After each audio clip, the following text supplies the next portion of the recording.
Assalamualaikum warahmatullahi wabarakatuh. Perkenalkan, nama saya Najwa Khalisa Azhara dengan NIM 2402020142 dari Prodi Pendidikan Bahasa dan Sastra Indonesia. Jadi di sini saya akan mempresentasikan rancangan kursus Bahasa Indonesia untuk orang asing. Yang pertama yaitu ada pengertian e-commerce. E-commerce atau perdagangan elektronik adalah kegiatan jual beli barang atau jasa yang dilakukan melalui media elektronik, terutama internet. Ini mencakup berbagai jenis transaksi, seperti bisnis to bisnis, bisnis to konsumen, konsumen to konsumen, dan lain-lain. Bisnis to bisnis adalah transaksi bisnis yang terjadi antara satu perusahaan dengan perusahaan lain, bukan dari perusahaan ke konsumen. Yang kedua yaitu bisnis to konsumen adalah model bisnis di mana perusahaan menjual produk atau layanan langsung kepada konsumen akhir, bukan kepada bisnis atau perusahaan lain. Yang ketiga yaitu konsumen to konsumen adalah model e-commerce di mana individu konsumen menjual barang atau jasa langsung kepada konsumen lain. Dan yang selanjutnya yaitu ada manfaat e-commerce. Nah, manfaat e-commerce dibagi menjadi dua. Ada dari sudut pandang pelaku bisnis dan sudut pandang konsumen. Yang pertama, dari sudut pandang pelaku bisnis, yaitu jangkauan pasar yang lebih luas, biaya operasional yang lebih rendah, meningkatkan efisiensi, meningkatkan penjualan, dan memudahkan proses eksplorasi bisnis. Kemudian, yaitu manfaat e-commerce dari sudut pandang konsumen. Yang pertama, kemudahan akses, pilihan yang lebih luas, harga yang kompetitif, efisiensi waktu, dan kemudahan pembayaran. Selanjutnya yaitu 8 kunci model bisnis e-commerce. Yang pertama, value proposition atau proposisi nilai, yaitu dalam jasa kursus Bahasa Indonesia untuk orang asing adalah pernyataan yang menjelaskan manfaat unik dan nilai tambahan yang diterima peserta kursus ketika memilih layanan tersebut dalam konteks kursus Bahasa Indonesia untuk orang asing. Proposisi nilai harus menekankan aspek-aspek berikut. Yang pertama yaitu fungsionalitas dan solusi spesifik. Kursus menyediakan kemampuan berbahasa Indonesia yang relevan dengan kebutuhan peserta, misalnya kosakata teknis, idiom, dan konteks sosial budaya yang penting untuk komunikasi efektif di lingkungan kerja dan kehidupan sehari-hari di Indonesia. Selanjutnya, pengembangan kemampuan bahasa dan pemahaman budaya. Selain aspek bahasa, kursus juga mengajarkan pemahaman budaya, etika bisnis, dan konteks sosial yang membantu peserta berinteraksi lebih natural dan efektif di Indonesia. Ini menambah nilai emosional dan fungsional bagi peserta yang ingin sukses secara profesional dan sosial di Indonesia. Yang ketiga, dukungan dan sertifikasi. Memberikan dukungan berkelanjutan melalui after class, forum, dan sertifikat sebagai bukti kompetensi yang dapat meningkatkan kredibilitas peserta di lingkungan kerja atau sosial. Yang kedua yaitu model pendapatan. Dalam jasa kursus Bahasa Indonesia untuk orang asing umumnya meliputi beberapa sumber utama berdasarkan praktik bisnis kursus bahasa asing secara umum, yaitu paket program dan metode pembayaran fleksibel.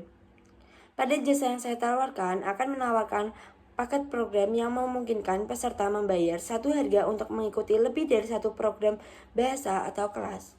Selanjutnya, pendapatan tambahan dari kerjasama dan promosi.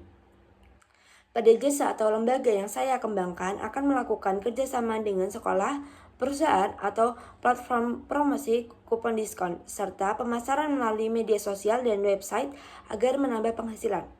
Selanjutnya, model harga kompetitif dan kualitas layanan.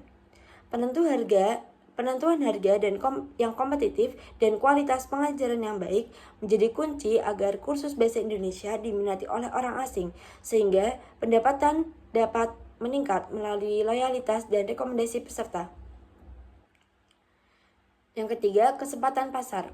Dalam jasa kursus bahasa Indonesia untuk orang asing sangat besar dan terus berkembang seiring meningkatnya minat global terhadap bahasa dan budaya Indonesia.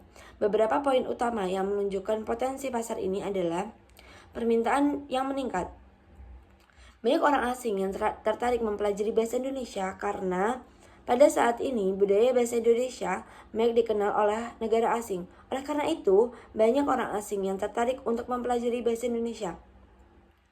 Fasilitas pembelajaran yang beragam.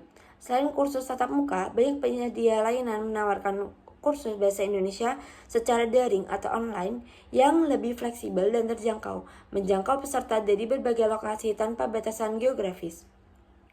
Yang keempat, lingkungan kompetitif. Pentingnya brand image dan reputasi. Brand image menjadi faktor kunci dalam memenangkan persaingan. Calon siswa sering memilih lembaga kursus berdasarkan reputasi dan citra merek yang sudah dikenal baik, sehingga lembaga yang saya kembangkan akan membangun reputasi yang baik. Selanjutnya, pengaruh teknologi. Kemajuan teknologi menjadi peluang sekaligus tantangan. Penggunaan teknologi dalam administrasi, pembelajaran daring, dan pemasaran digital dapat meningkatkan efisiensi dan daya tarik lembaga kursus. Selanjutnya, strategi pemasaran yang matang. Dalam lingkungan yang kompetitif, strategi komunikasi pemasaran yang efektif sangat penting untuk mempertahankan dan meningkatkan jumlah siswa. Selanjutnya, tren pasar yang meningkat. Permintaan terhadap penguasa bahasa asing termasuk bahasa Indonesia bagi penutur asing terus meningkat seiring dengan globalisasi dan kebutuhan komunikasi internasional, sehingga pasar jasa kursus bahasa Indonesia berpotensi berkembang. Yang kelima yaitu keunggulan bersaing. Program dan kurikulum yang beragam dan spesifik, menyediakan program khusus yang sesuai dengan kebutuhan peserta. Selanjutnya, tenaga pengajar berkualitas dan pengalaman internasional. Menggunakan pengajar yang kompeten, termasuk pengajar asing atau yang memiliki pengalaman internasional, dapat meningkatkan kualitas pembelajaran dan daya tarik lembaga. Selanjutnya, strategi pemasaran global. Strategi pemasaran digital. Memanfaatkan digital marketing atau menjangkau pasar global dengan biaya lebih efisien serta mempermudah komunikasi dan akses informasi bagi calon peserta kursus dari berbagai negara. Selanjutnya, lokasi dan fasilitas pendukung. Lokasi strategis yang mudah diakses dan fasilitas pendukung yang memadai juga menjadi nilai tambahan yang dapat meningkatkan daya saing lembaga kursus. Yang keenam yaitu market strategi, yaitu pemanfaatan pemasaran digital dan online, membuat website operasional yang profesional dan mudah diakses untuk menjangkau audiensi global tanpa batasan geografis.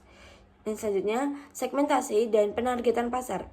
Menentukan target audiens yang spesifik, misalnya pelajar asing, pekerja migran, wisatawan, atau profesional yang membutuhkan bahasa Indonesia. Selanjutnya, strategi dan harga lokasi.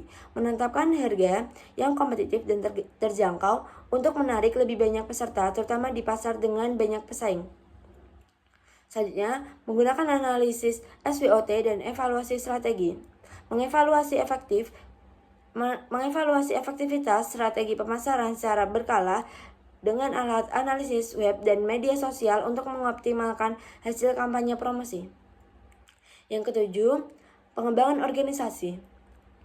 Dalam konteks jasa kursus bahasa Indonesia untuk orang asing melibatkan pengelola dan perorganisasian lembaga kursus agar dapat memberikan layanan pembelajaran bahasa yang efektif dan berkualitas. Beberapa konsep utama pengembangan organisasi dalam lembaga kursus bahasa asing antara lain pengorganisasian personil dan struktur organisasi. Pengorganisasian personil meliputi pembagian tugas, penentuan tanggung jawab, wewenang, dan pendelegasian yang jelas agar setiap anggota lembaga kursus dapat menjalankan fungsinya secara optimal. Struktur organisasi yang jelas dan terstruktur mendukung koordinasi yang baik antara anggota, meminimalkan tumpang tindih tugas, dan meningkatkan efisiensi operasional lembaga kursus. Yang selanjutnya, perencanaan program dan kurikulum. Pengembangan organisasi yang mencangkup perencanaan program pelatihan bahasa yang sesuai dengan kebutuhan peserta, penyusunan kurikulum, dan materi pembelajaran yang inovatif serta relevan. Yang selanjutnya, koordinasi dan evaluasi. Proses koordinasi antara bagian dalam lembaga kursus penting untuk memastikan program berjalan lancar. Evaluasi program dan kinerja staf dilakukan secara berkala untuk perbaikan dan pengembangan berkelanjutan. Yang ke-8, tim manajemen. Dalam jasa kursus bahasa Indonesia untuk orang asing, tim manajemen umumnya terdiri dari berbagai posisi kunci yang bertugas mengelola dan mengkoordinasikan seluruh aktivitas beberapa lembaga kursus agar berjalan lebih efisien. Direktur atau ketua lembaga bertanggung jawab atas perencanaan strategi, visi, misi, dan pengambilan keputusan utama lembaga kursus. Selanjutnya, manajer atau koordinator program mengelola pelaksanaan program khusus termasuk pembagian tugas, koordinasi antara staf pengajar, dan monitoring proses pengajaran. Selanjutnya, bagian administrasi dan keuangan mengelola administrasi pendaftaran peserta keuangan dan penggajian staf dan pelaporan keuangan untuk memastikan kelancaran operasional kursus. Selanjutnya, koordinator pendidik atau pengajar bertugas mengawasi kualitas pengajaran, seleksi tutor, dan pengembangan materi pembelajaran agar sesuai dengan kebutuhan peserta asing. Selanjutnya, staf pendukung teknis menangani kebutuhan teknis seperti laboratorium, bahasa, perangkat yang belajar pembelajaran digital, dan sistem informasi yang mendukung proses pembelajaran online maupun offline. Selanjutnya, humas dan pemasaran mengelola komunikasi eksternal, promosi khusus, serta membangun hubungan dengan calon peserta dan mitra lembaga. Selanjutnya, manfaat kursus bahasa Indonesia untuk orang asing menggunakan 8 kunci model bisnis e-commerce. Yang pertama, mempermudah komunikasi bagi penutur asing, meningkatkan penghargaan dan penerima dari masyarakat. Selanjutnya, membuka peluang bisnis kerja, membantu peserta memahami budaya lokal, dan peluang pasar yang besar. Simpulannya, jasa kursus bahasa Indonesia untuk orang asing yang memanfaatkan 8 kunci model bisnis e-commerce dapat menawarkan layanan yang bernilai berdaya saing tinggi, serta memiliki potensi pertumbuhan pasar yang luas. Kunci keberhasilan terletak pada inovasi layanan, kualitas pengajaran, strategi pemasaran digital, dan manajemen organisasi yang adaptif terhadap perkembangan teknologi dan kebutuhan pasar global. Terima kasih, cukup sekian presentasi yang dapat saya sampaikan. Kurang lebihnya mohon maaf.